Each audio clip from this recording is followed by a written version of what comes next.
De volta com o programa Ação Nacional, nós estamos falando sobre o atual momento da política mundial, nessa geopolítica. Eu estou aqui com o professor Marcos Antônio de Moraes, professor geopolítico. Bom, professor, a gente está falando sobre a Venezuela no bloco anterior, terminamos falando sobre isso, mas eu queria que o senhor falasse um pouquinho qual o interesse norte-americano nesta briga com Maduro.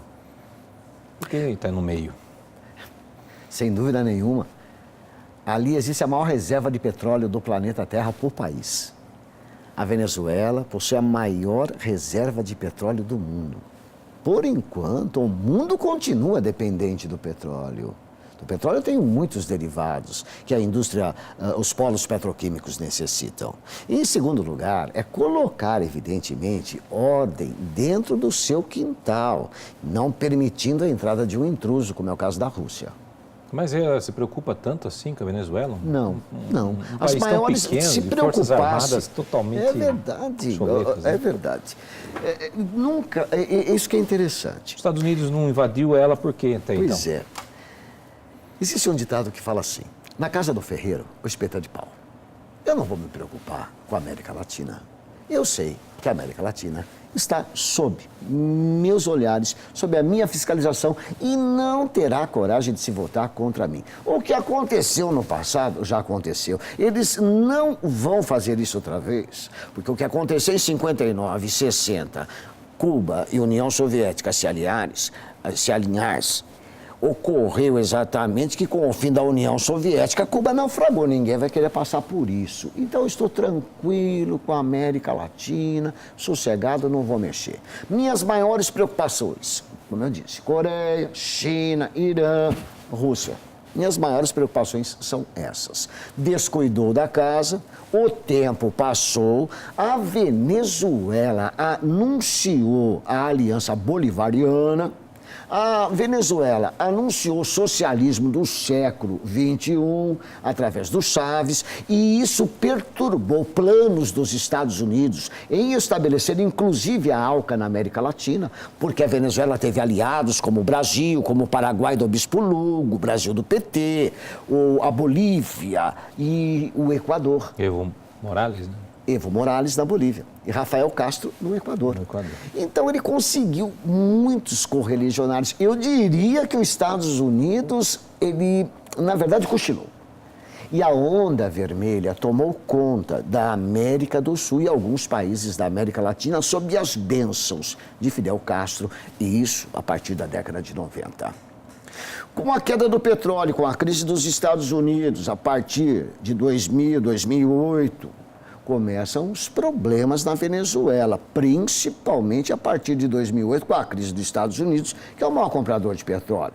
2013, morre o Chávez, a Venezuela mergulha numa estagnação econômica, difícil de sair, que provocou um levante popular logo mais para frente contra o governo ditatorial de Nicolás Maduro, porque quando a fome bate no meu estômago e do meu filho que pede pão e eu não tenho para dar, eu me revolto.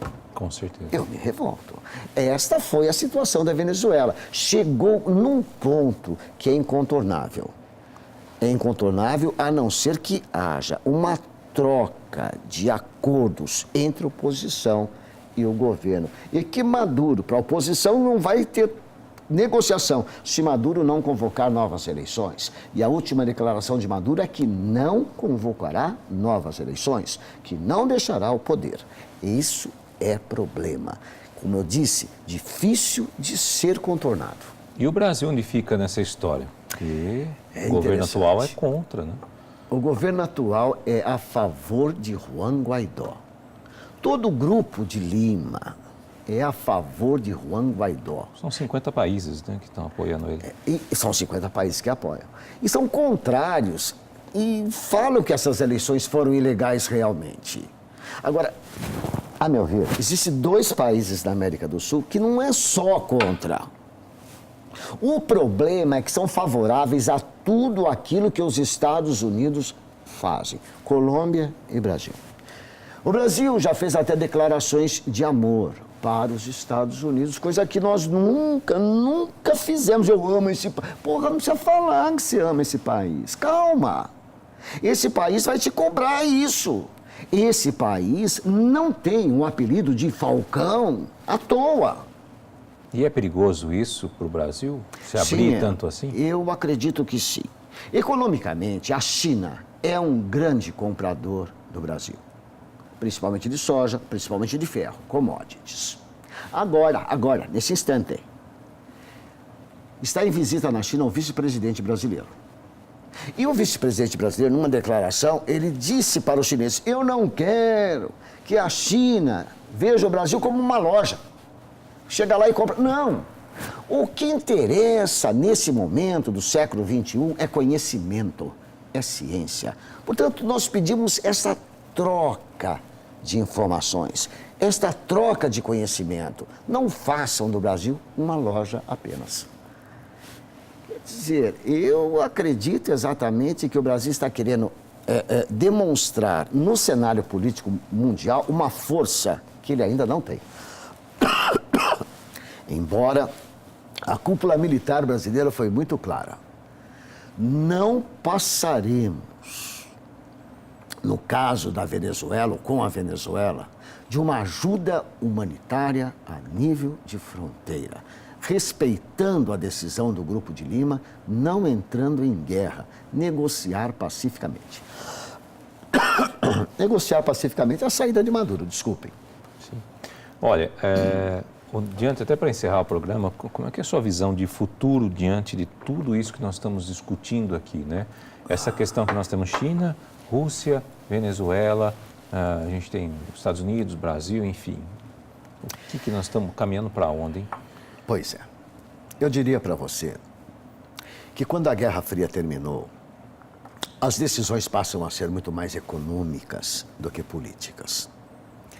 Então, o futuro sempre é anunciado pelo mercado, pelas bolsas de valores, pela bolsa de comércio, sempre é anunciado pelo mercado. E o mercado acredita exatamente que se não houver, por exemplo, no Brasil, uma reforma, não só na Previdência, como tributária, não chegaremos a lugar nenhum. E não adianta estrilar. Se não houver no mundo uma reforma econômica em função do mau crescimento do mundo, um crescimento pífio, um crescimento baixo, o mundo também vai estagnar. Essa é a visão do mercado. Então, o mercado pensa, primeiro, em algumas mudanças da política econômica para que o mundo possa caminhar em paz. Então, a guerra hoje não é interessante para a Rússia, porque está quebrada. Não é interessante para os Estados Unidos, porque está se recuperando e porque tem eleições em 2020. Não é interessante e nunca foi para o Brasil. Jamais. Nunca foi interessante para o Brasil. Não se esqueça que numa guerra eu tenho perdas humanas, Sim. perdas financeiras, econômicas e perdas políticas. Politicamente é um desgaste. Professor, muito obrigado pela sua participação aqui na Ação Nacional. Foi uma honra. E obrigado a você que esteve conosco até este momento, que o Ação Nacional volta na semana que vem com mais um assunto a ser debatido aqui para você. Até lá. Muito obrigado.